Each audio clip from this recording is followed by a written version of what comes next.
Mimi naitwa Senator Karen Nyamu.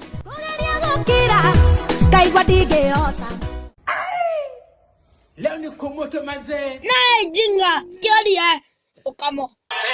Wakati walipokuja hapa Bwana, niliona machozi yao kwa moyo wao, walishindwa hata na kuongea.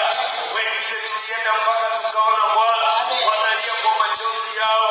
Baba, tunakuita na Mungu kupitia mtumishi wako ukatusikia.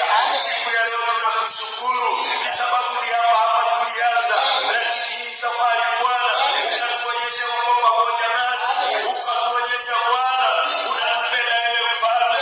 Baba, tunajua uwezo wako ni mkuu. Baba, tunajua nguvu zako zinatosha. Baba, tunajua Baba umetutendea. Ninajua Bwana hii familia Bwana unaenda kuipeleka mbali, unaenda kuinua, unaenda kufungua njia, unaenda Baba kubadilisha